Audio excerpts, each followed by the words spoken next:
Hello and welcome to Art with Miss P this week. So this week's lesson is going to be a gingerbread house. So I am going to walk you through how to draw the basic of this gingerbread house. Last week's project, the Candyland landscape, we learned how to do the lollipop trees, the gumball trees, and a couple of other things that you are more than welcome to add to this. But I will teach you the basics of this house, the gingerbread, and a couple of the other things. And then you are going to design and decorate your gingerbread house ever how you want to.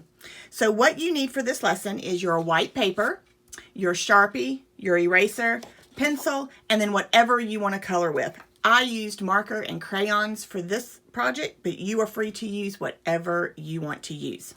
So let's get your white paper and let's turn it vertical. So we've got plenty of room here. So we're going to draw a trapezoid.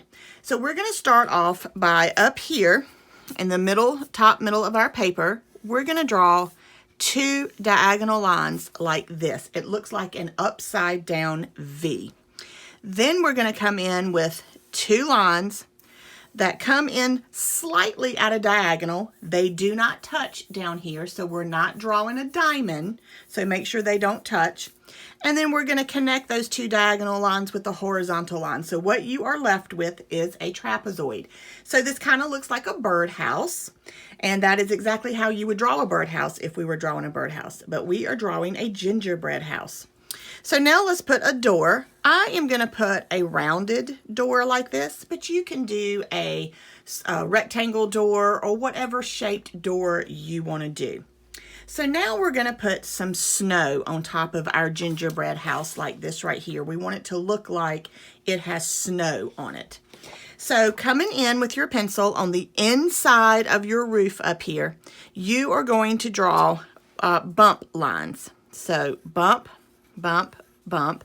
We've learned how to do these bump lines on many other projects before.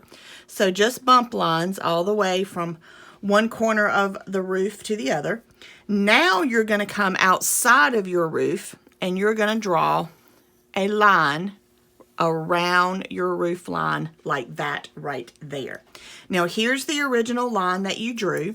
We are now going to erase that line because our snow covers that line and we do not see it.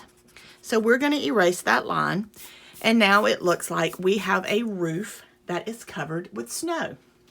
We're going to come in right here and draw a rectangle.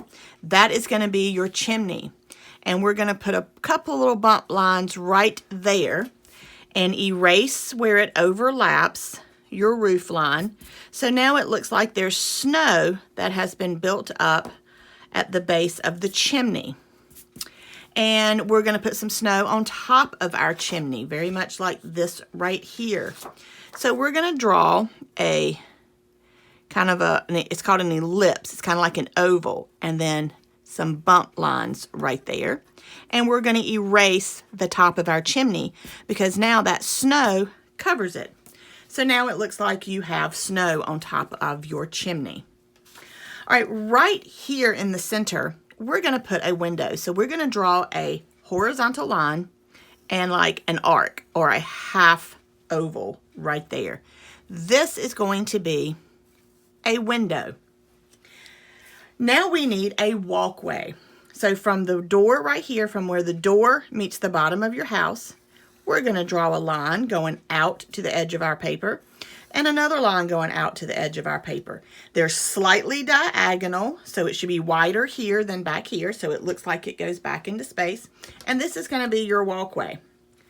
Now we're going to give a horizon line. Your horizon line can be straight like this, or if you want to add a little curve to it, you can. The choice is yours. All right, let's give our door a handle. And if you want to put a window on your door, you can. In this example, I put a heart as a window. I think in this example, I'm going to put a round window, but you don't have to put a window. It will be your choice. Right over here, I'm going to draw a bush. So I'm going to do my bump lines right here. And it covers the corner of my house, so I am going to erase where it overlaps. If it does not overlap your house, then you don't have to erase that. And then we're going to put some circles on this bush. This is going to be a gumball bush. So it will be colorful like this bush right here. Right here, I'm going to draw a gingerbread. So this is how you draw a gingerbread. You're going to have a head, 2 arms, a body, and 2 legs. It's going to be very rounded off like a gingerbread cookie. So we're going to draw a head, which is a half circle. We're going to draw an arm right there and an arm right here. And then we're going to come down a little bit for the body, and then we're going to draw a leg right there and a leg right there, and that meets right there. Now, you can give your gingerbread some icing right here for the hair and on his hands and on his feet, and we do that with bump lines. You can give your gingerbread man 2 eyes and a mouth, and then some buttons coming down the front like that. You can draw as many gingerbread people as you want. It's totally up to you. And I think maybe back here, I will do a lollipop tree. And we did lollipop trees in the last lesson. So if you've not done that lesson, just draw a circle with 2 vertical lines that come down like this. It crosses my horizon line, so I'm going to erase my horizon line right there. If yours does not cross the horizon line, then you won't need to erase. And then you just decide what kind of design you want on your lollipop. For this one, I am going to do a swirl, but you may want to choose a different kind of design. Completely up to you. Now I'm going to put some candies right here on my gingerbread house. So I'm going to put some round candies right here. Now you might not have room for putting round candies right there, or you might. On this one, I did the round candies going around the window. So you just decide where on your gingerbread house you want to put some candies. Also, on this example, I did candy canes on either side of the door. I don't think I have room for the 2 candy canes, so I'm going to put my candy canes down here. So here's how you draw a candy cane. So you would draw a shape like this. It looks like an upside down J. It looks like a hook. So you draw that shape, and then you come beside it with a parallel line. I drew the same line right beside it. It's parallel, so it means it goes side by side but does not touch.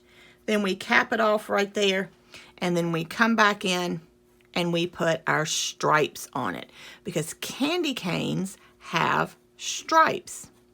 So there is a candy cane. And I'm going to put another one right here, just if you need to see me draw it again. And at any time, friends, if you need to stop the video and pause it so you can catch up, that is fine. And then put your stripes on that candy cane like this. And you can have as many candy canes as you want, and you can put those candy canes wherever you want to put them. Back here, I think I'm going to do another lollipop tree.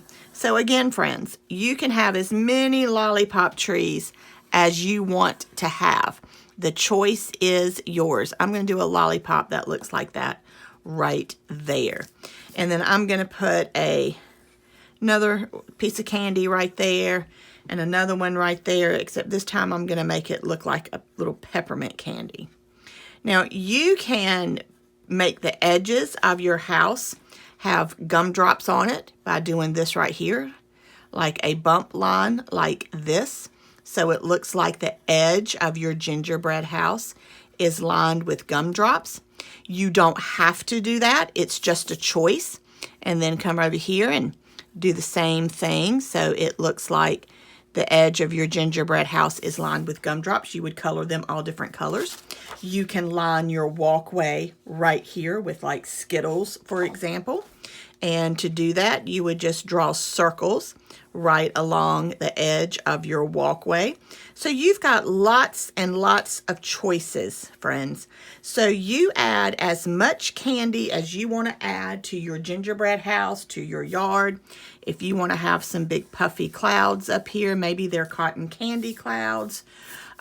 Totally up to you. It's your gingerbread house, so you put as much candy as you want and wherever you want it, and then you're going to use your Sharpie to outline. Now make sure you have everything done in pencil first. You don't want to leave anything undone in pencil. But once you have everything done in pencil, then you're going to use your Sharpie and you're just going to come around and you're going to trace all your pencil lines with your Sharpie. Once you finish with your Sharpie, you will need to erase any pencil lines that your Sharpie did not cover. You've used plenty of Sharpie in these lessons before, so you know that after we do Sharpie, we take our eraser and we erase any pencil lines that your Sharpie didn't cover. Then you're going to pick your colors, and you want to be colorful, friends. Look how colorful my example is. I've got colorful candies down here. I got a pink walkway. I got my gumball bush with all my colorful gumballs, a super colorful lollipop tree up here. I did my gingerbread house brown, but you can do your gingerbread house any color you want to. I did my red and white candy canes, my green door, my pink heart, my yellow windows, and all different color candies, and my gingerbread man down here. And then I colored my blue sky and my green grass. What I did not color was my snow, because snow is white. Your paper is white, so you just don't color the snow. So be very careful when you're coloring your sky and your gingerbread house that you do not color right here where you have snow. You want to leave that white. So that is your lesson for this week and the last lesson for quarter 2. So I hope you have a great time designing your gingerbread house, and I look forward to seeing your work. So until next time, friends, peace, love, and sparkles from Miss P.